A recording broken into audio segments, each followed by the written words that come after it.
And one of the most interesting things you see is the schools that go that route, who the teachers are like, we have a digital version and an analog version for the kids who don't like it.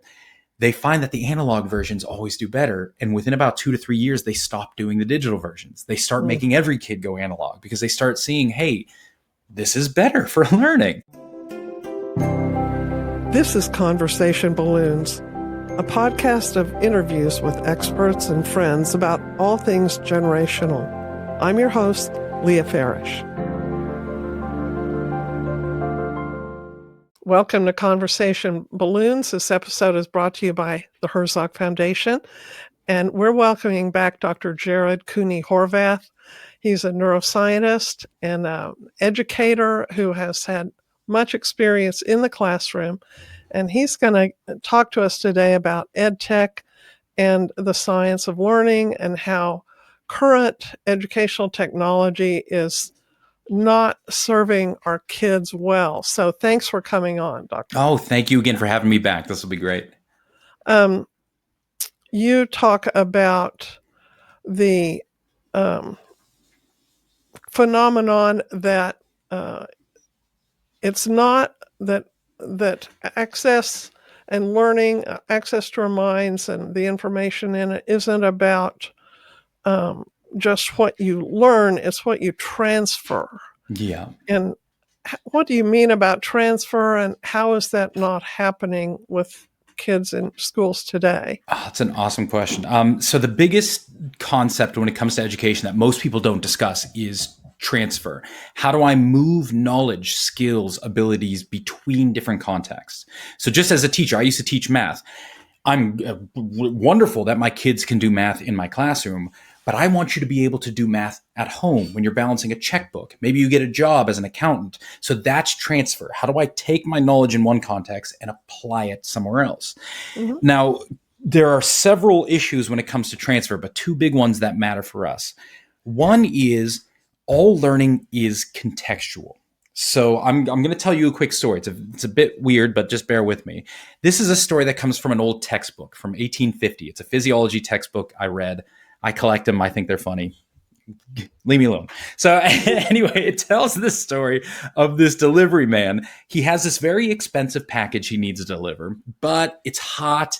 It's noon. It's the 1850s. He decides I'm going to go have a beer instead. He ends up drinking a little bit too much, passes out. He wakes up the next day sober. He feels fine, but guess what he can't find? Guess what he lost? Oh. That package. Yeah, he doesn't know where the heck he put it. So he's trying to retrace his steps going around town.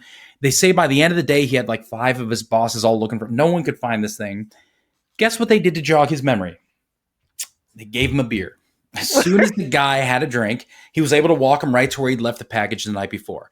Uh-huh. And it's from these kind of stories we learn that memory is contextual. Like your listeners' memory for this podcast isn't going to be my words. It's going to be my words mixed with the feeling of the chair they're sitting in right now against their body. Whatever temperature is in the air around them. Go inside. Are they hungry? Are they thirsty? Are you angry? All of this gets tied up with what we learn and will ultimately determine how we can access that learning later. This is why, like militaries, when they train for combat, they don't just do simulations. They go out, real stress, real ammo, real maneuvers. Why? Because what's a war situation like? High stress, high live ammo, real maneuvers. They build the context into the learning so they can use it later. Come back to learning now. Screens. When we learn from a computer, a screen is a very narrow context. When you learn on a screen, you will be good at doing things on a screen. But as soon as we take you off of that screen, all of a sudden, a lot of that learning, you can no longer access it. In a different context, it doesn't make as much sense to you anymore. And I'll take you all the way back. The very first computerized learning machine was built in 1929 by a guy named Sidney Pressley. And everyone said, why didn't computers take off then? And it's the exact same algorithms they were using back then as they are now. It's no different. He came out and said in 1930, the reason why it didn't work was kids would do great on my machine, but as soon as I asked them the exact same questions on a different context with, like, say, a pen and paper, they couldn't do it anymore. That was the transfer issue. So issue number one with transfer is context, but someone will rightly point out, well, yeah, that is going to cut both ways. If I learn on a computer, I won't be able to apply that in the real life. But if I learn in the real world, I won't be able to apply that to a computer. So we're going to have an issue both ways. And that's totally true. The next level of transfer then is this. It's a concept called additive versus subtractive transfer. And very simply put, it says this. Sometimes when you transfer a skill, it will require you to do more than you initially learned. That's additive transfer. But sometimes when you transfer a skill, you'll actually have to do less than what you initially learned. It's like your training was harder than the performance. That's subtractive. So just as an example, if you grew up learning to drive on a manual transmission, and now I pop you in an automatic transmission, you have to do less. It's easier to do that than what I trained on. Subtractive transfer is easy. It's basically automatic. But flip it. If you learned on an automatic and I say now drive a manual transmission, here's a 4 on the floor, see what you can do. You trained too easy. Now you have additive transfer. You basically have to start from scratch. So subtractive easy, additive very hard. Mm-hmm. When it comes to transfer in tech, when we learn in the real world is so varied that moving that skill onto a computer is subtractive. It's always easier to do things on a computer. That's why they exist. They were invented to make life easier. So anyone who learns, say, math with pen and paper, and then you put them with a calculator, they'll do better. They'll do just fine on a calculator. Anyone who learns to write by hand and then you put a keyboard in front of them, they will type just fine. But it doesn't work the other way around. Because a computer is so easy, if you learn on the computer, trying to move it off now requires additive transfer. You have to do more than what you initially learned. And the vast majority of kids will never be able to do that. If you learn to type first, and now I give you a pencil and say, write, it's harder than what you learned. You're back to scratch. If you learn math on a calculator, now I say, no calculator, show me what you can do. You can't do anything because you never learned the nuts and bolts. Without your tool, you're now defunct. So going back to kind of, you ended the last episode by talking about, say, all these lawyers and kids coming out of university getting jobs and getting fired almost immediately because they can't do work without their ChatGPT, without their screen. That's the transfer issue. They've tied their skills so hard to one context that is so narrow that for the rest of their life, unless they work really hard, they won't be able to do anything outside of that context. So we basically, if they learn through ChatGPT, they will be stuck with ChatGPT for the rest of their life, which is miserable for humans to hear, but is absolute catnip to the ears of ed tech developers. That is exactly what they want. They want you stuck with their tool for the rest of your life because now you're going to be a customer for life. Because we're talking about money now. That's where now it starts to get fun. Absolutely. Well, and I noticed as a classroom teacher of 9th and 11th graders in the 80s, that then when I became a teacher of the same kind of subject matter in the 2000s, the later student cohort couldn't do what my 9th and 11th graders did. They were superficial thinkers, and I'd teach them a tool, a framework, like in literature, and teach them anatomy of criticism and the 4 modes of literature, which I meant to be foundational for the whole course. Then after, we covered it, I showed them what it was. I expected that they would use that with, all the literature we read after that. They never mentioned it again in their essays. I would say, use the tools given you to analyze this, and they would say something. They would summarize it. Yeah. They would summarize the piece. Or they would summarize the first 5 paragraphs. See, I read the whole thing. Sure. You read the first page. And I even called it that without knowing that was a neurological term, but there's no transfer of the information. They think it was on that screen in their heads, but it's not on this screen. And is there something neurologically different about scrolling on a screen as opposed to pages that are not a light source and are not moving up and down? Absolutely. So what you've got, go back to what you just described transfer perfectly, is even in similar contexts, it's hard for newer students to even figure out that transfer is a thing. School used to be all about transfer. Basically, if you went to school in the 70s, 80s, 90s, that's all we did. If you learned something in math, your science teacher would tell you the exact same thing and say, do you see how that everything was what we call horizontally and vertically aligned? The curriculum was always building up. It was really right around 2000 that the curriculum really started to kind of split, where you'd learn this and then you'd learn that and learn this. And very rarely is it all tied together to say, do you see how what we learned yesterday ties directly to what we're doing today in a different context? So the transfer issue is always going to be an issue with our, not just the tools, with our curriculum we're building now, but neither here nor there. Go back to what you're discussing. Is hard copy versus digital. Whenever I have to teach freshman seminar, so I teach at university most of the time now, freshman seminar, they're going to give me 500 new incoming freshmen. First question you'll always get asked is, what's the biggest tip? Like, what's the secret? Like, if you can say one thing that's going to make me brilliant, what do I do? It's always the same for me. Buy a printer. Change nothing else about your life. Buy a printer and print everything out. Go plant a tree, because you're going to be printing everything out. And do nothing different with your life. Just by having paper versus a screen, you will learn more. And the big issue has to do with space. So one of the big aspects, remember we were saying memory is contextual. Space is a massive aspect of context. Where in space something happens is wickedly important to your brain forming that memory. Now, books have a unchanging three-dimensional location. Until a book burns into dust, the word like the will be, say, 10% of the way through the book, left page, top left-hand side. That word is going nowhere. Now read that same thing on a screen. All of a sudden, the word the goes from the bottom of the screen through the middle, out the top. There is no three-dimensional location. An entire aspect of human memory just gets dumped. So this is why, if you're an avid reader, as you're listening to this, you'll know you can't always remember exactly what you read, but my goodness, you can almost immediately flip to where it happened in the book. And that's just the space. Space is one of the things we are learning.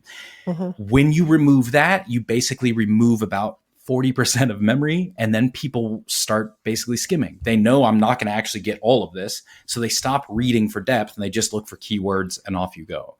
So it basically, like, there are other techniques you can use to improve your learning as well, but at the very base, the tool you're using, a piece of paper versus a screen, will change what you learn from it, just based on our biology. Absolutely. And I think my eyes move left to right and even right to left more when I'm reading on a page than when I'm scrolling. It seems like my eyes kind of, I stay right down the middle Yeah. of the You go column and vertical. let the screen lift it up more words into that field of vision. Yeah. And it is a different action that I feel differently. But is there any problem with radiation or the light that's emitted from screens? Is that something that a neurologist is concerned with? Absolutely. And that's not, so my focus is always just going to be learning but talk to other people in my field, and spot on is the strain from a light-based tool like a screen. We are seeing ocular problems, which isn't surprising. I think that's one of the biggest things we've seen in the next generation is they have eye problems at a ridiculously young age. That's contributing to it. You start to see spinal problems just because of how you hold yourself when you're looking at a screen, and you start to see sleep issues, especially as you move up into kind of the adolescent age, because kind of like there's a dual threat there is screens emit light. Light is basically how your brain triggers whether or not it's going to release melatonin. If it's sensing light, it will not give you your sleep chemical. Once it senses darkness, that shuts down a part of the brain that will allow that chemical to be released. Screens trick your brain into thinking the sun is still out, basically. So your brain doesn't know it's time to sleep. Now, people say, well, cool, we could just turn off the blue light. So now screens have blue light filters. That'll do it. That is very important. Don't get me wrong. Absolutely. But the second thing underneath that is how we use the tools. So there are what we call cognitively passive and cognitively active activities. Reading a book, believe it or not, is cognitively passive. There's not much going on except for focusing on one thing. Passive basically just means you are focused on a single thing. Cognitively active is when your brain has to now jump around a lot. You give a kid a screen, very rarely are they going to pick one thing and look at it for the next 2 hours. They're going to pick 15 things. They're going to open this tab. They're going to look at their messages. They're going to scroll this. They're going to go through the next video on their thing. So it's the blue light is harming the sleep, but it's also the way your brain is thinking. Now, after 2 hours of scrolling, you get off the phone, you say time for bed. Your brain is firing 100 miles an hour. It's going to need about an hour or two just to calm down to get to bed. So people say, well, how adults read before bed? Why don't they go to sleep? That's that difference between the cognitively passive and active process. Read a book with paper before you go to bed. It will make you sleepier. It will keep you focused. It will dull the system down. Look at a screen that allows you to do stuff. It will ramp the system up. And so sleep gets impacted negatively in that sense. And that in turn impacts learning. Oh, absolutely. We do most of remember we were talking in the last session about memory.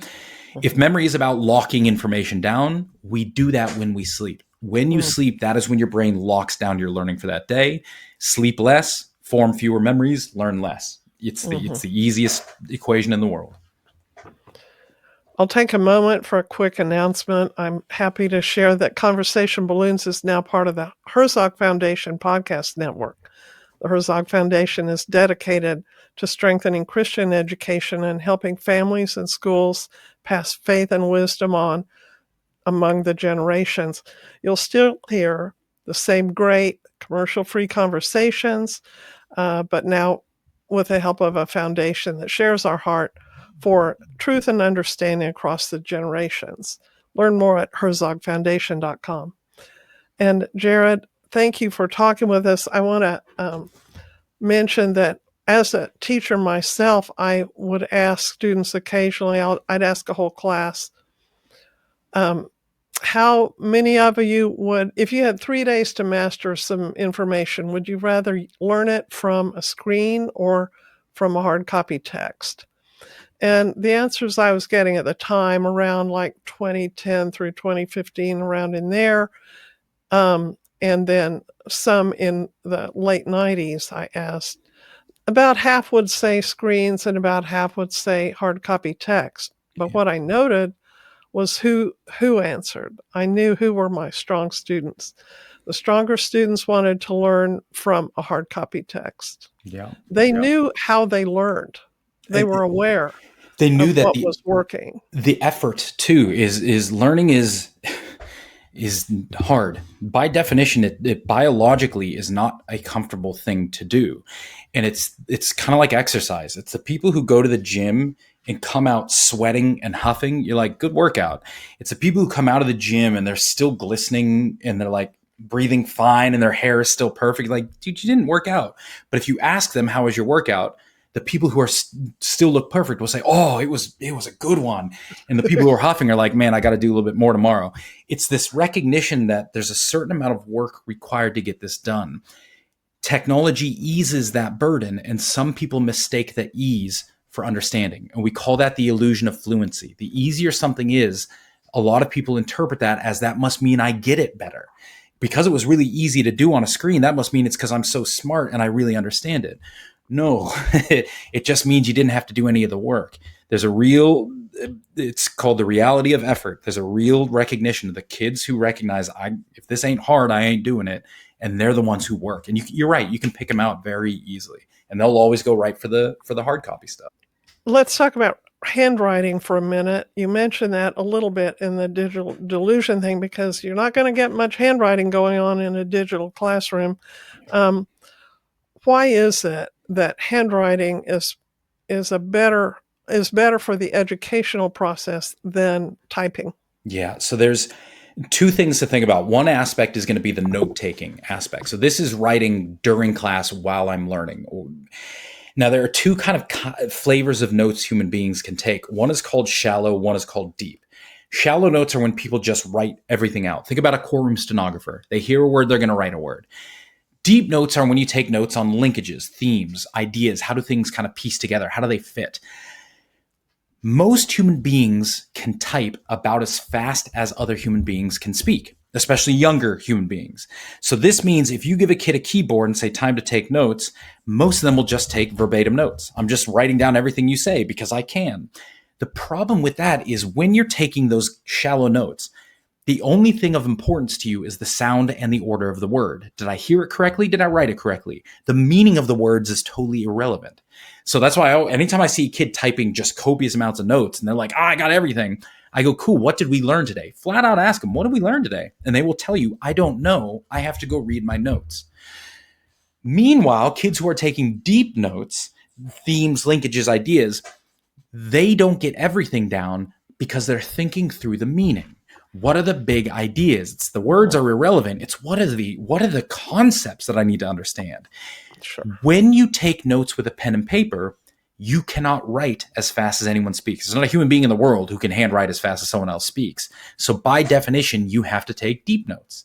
That's why handwritten notes are so, if you take handwritten notes, you'll notice, man, you got underlines, you got crosses, you got arrows pointing to things because you're processing the meaning. So just at the level of note taking, handwriting versus typing forces you to take the kind of notes which forces you to focus on meaning rather than surface substance. So that's where you get your first big bump to learning, is if you just take notes with a pen and paper. Mm-hmm. Go beyond note taking. And by the way, go back to what you were saying. I can tell in freshman seminar which of my kids are going to soar and which aren't based on first day of class, who pulls out a laptop and who pulls out a notebook. Almost invariably, kids with the notebook, I'm like, you're going to do fine. The kids with the laptop, I'm like, I'm going to have to keep an eye on this one. And you know what I also noticed in class was the students who were using a laptop to take notes didn't ask many questions, and they didn't ask good questions. Because they're so tied up in the speed with which they need to get everything in. It was just all surface. It was literal. Now, I will say the very first student I ever had, I taught a pre-law class, the very first student I had bring in a laptop to take notes. This is how old school we were. He was taking copious notes, but he was very involved, and he was the exception for me. Yeah. But thereafter, I never saw it again, and I think it was because he wasn't steeped in that kind of academic pursuit. He still had a hold on his old brain. He was still making some connections, asking good questions, but he was making a transition. Yeah. And I would say, 2 years later, that undergraduate probably wasn't in the same state. And that makes me wonder, we're getting teachers now who have been raised on the digital sources. And I wonder if educators who have been really overexposed to EdTech now, can they even tell the difference between higher order thinking and superficial recall and stuff like that? That is an incredibly good question. The data is not friendly towards that. Yes, it looks like you're making a very good point where today's youngest teachers are underperforming the youngest teachers from 20 years ago, if you just compare new teacher data. And my fear is going to be what we're going to do is we're going to redefine effective learning to match what they're looking for, rather than change our practices to develop what we want from people. So that's one of my biggest fears with AI, especially, is what we're going to just end up doing is because everyone is now thinking shallower, we're going to redefine shallow thinking as deep thinking. We're going to say, yeah, everyone is doing fine, without ever recognizing that, no, we just lost something essential along the way. Now, a good rule of thumb, though, is once teachers, especially the young ones, get into a classroom at about the 5-year mark, that's where they realize, look, this ain't working. Like, my kids don't know anything, and this is really hard. And that's where you start to see them turn a corner and really start to get back to traditional pedagogy, effective pedagogy, but it's not across the board, unfortunately. So if you don't have a threshold of people making that transition, if everyone stays shallow, who knows what we're going to be allowing in the next 20 years as effective learning. I liked your series in one chapter of your book about the arguments by tech. I want to go through a few of them quickly and see what you would add. One of them is they can't prove that they have the results, but they say, but this tool, whatever it is, that tech tool they are selling us, has great potential. And that is the number one argument. It has so much promise, potential. All you got to remember is potential is literally what something isn't. If something has potential, you've just implicitly told me what it is not doing. So when people say tech has potential to change the world, dude, my foot has potential to kick the best field goal of all time. Is it actually doing it? No. Is it going to do it in the future? Well, that's where we're now going to need your data to convince us. And there is no data. For the last 60 years, the data has been exactly the same, that no, it's not having any impact. In fact, one of the researchers in education, Dylan William, he says, ed tech is the revolution that's been coming for 50 years. We have been promised this again and again, and it just doesn't ever get better. And so I'd say, yeah, the potential argument is cute. Hey, I got a 2.5-year-old baby girl. She's got potential to be president of the United States. That means she isn't right now. So stop trying to convince me she is, and we'll talk once she's there. Related to that, the argument that we just need more time. We just need to double down and do even more of this, and we'll get traction here pretty soon, and we can demonstrate results. You'll see, and that's when you say, but the very first meta-analysis on ed tech was done in 1962, and it came out with an effect size of 0.29. If you don't know what that means, don't worry about it. Just stick with me. The most recent meta-analysis of ed tech was done in 2025, and it came out with an effect size of 0.29. You've had 60 years to improve your impact, and it is literally exactly the same today as it was 60 years ago. How much more time are you asking teachers and parents to waste for your experiment?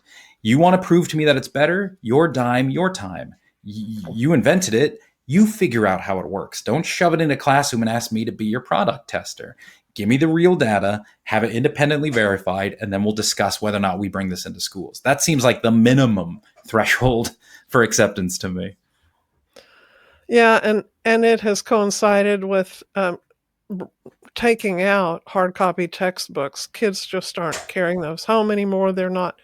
For a while in the 90s and early 2000s, they moved to classroom sets of textbooks that because the districts didn't want to have to make the students be accountable for an $80 textbook and turn it in. And so now they seem willing to give them an $1,800 device, which, one school district will spend $1 million a year maintaining and repairing. Yeah. But, it's funny when you look at those two things. One of the worst impacts on tech and education we've seen is one-to-one computers. You go one-to-one, you would see better if your district spent the money it spent on one-to-one computers for better plumbing. You would see almost double the learning improvement rates as you would in schools with one-to-one. People don't believe me, but it's like, I'll show you the numbers. The data is right there. It's just no one wants to believe that that's the case, and it so is. You want to invest in one thing, soundproof your rooms so that when the guy with the leaf blower is outside your kid's window, they don't hear it. Learning goes up way more than if you put a screen in front of them. It's crazy. The stuff we know that's going to work versus the stuff we hope is going to work, night and day. Well, I know you favor a complete ban on phones as a distraction in schools, and when you go and train school districts or teachers, do you advocate for hard copy learning resources too? Absolutely. That's the minimum most schools. The first thing all schools and parents and governments should allow is an opt-out.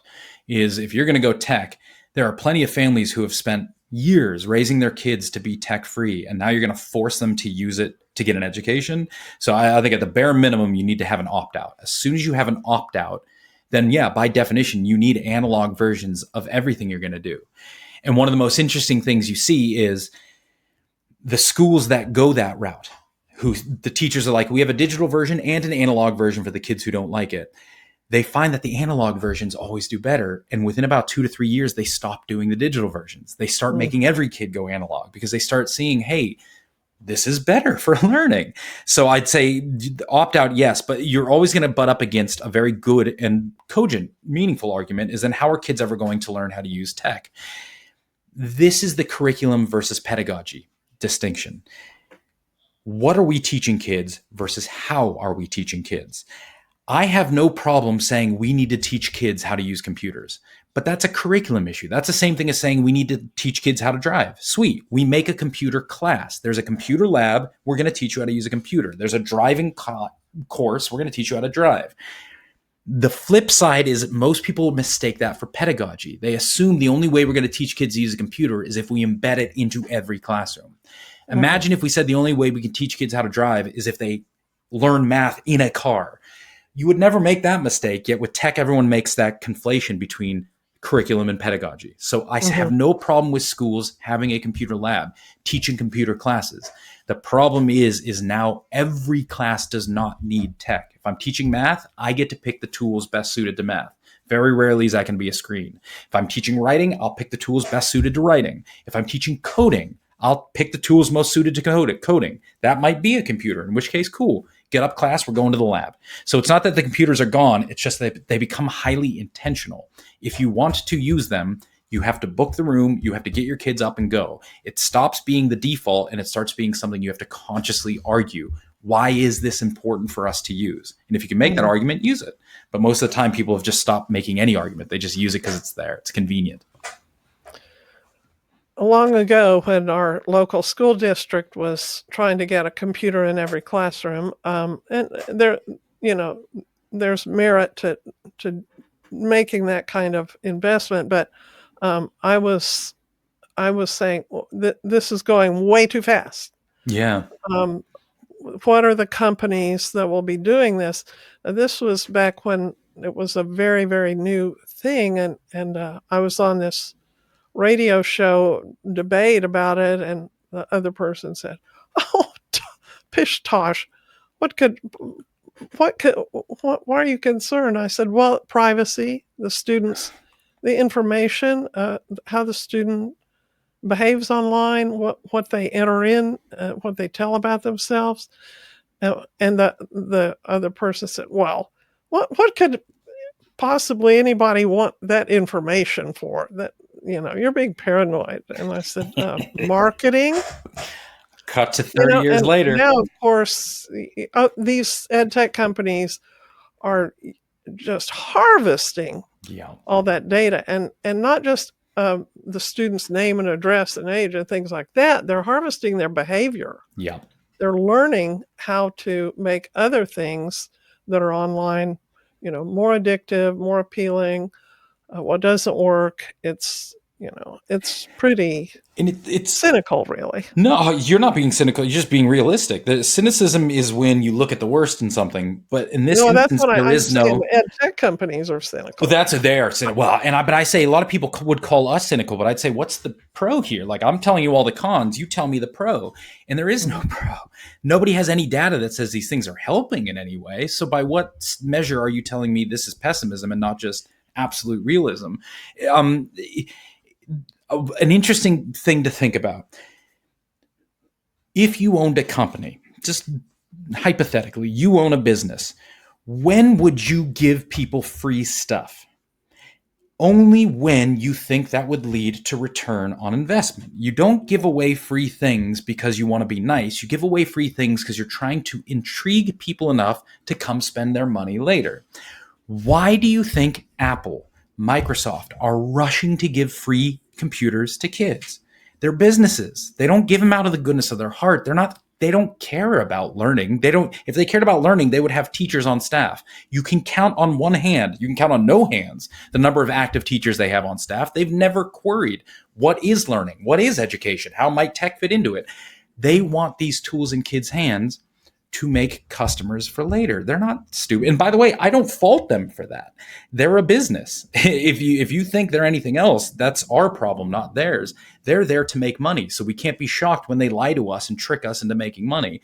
I just think it's our job, as you were saying, to vet this. When people say time to get into a room, we're the ones who get to stop and say, why? Why are you giving me this tool? Under what circumstances is this being conducted, and what are you hoping to gain from it? What's the quid pro quo here? Because giving me a free computer, what does that do for you? And once you start to answer those questions, you realize it has nothing to do with learning or the betterment of our children. So why would I let you do that? Well, this is a lot to chew on, and I really thank you for bringing it to our attention and to the attention of many parents and school districts. Jared Horvath, your book is Digital Delusion, and your website is lmeglobal.net. And we really appreciate your coming on. Thank you. And this episode has been brought to you by the Herzog Foundation. And thank you so much for enlightening us, and keep going. I'll keep up the good fight. You as well. Thank you for all you do. Subscribe and review Conversation Balloons on your favorite podcast platform. Find me at leahfarish.com and on Instagram at LEAHFARISH.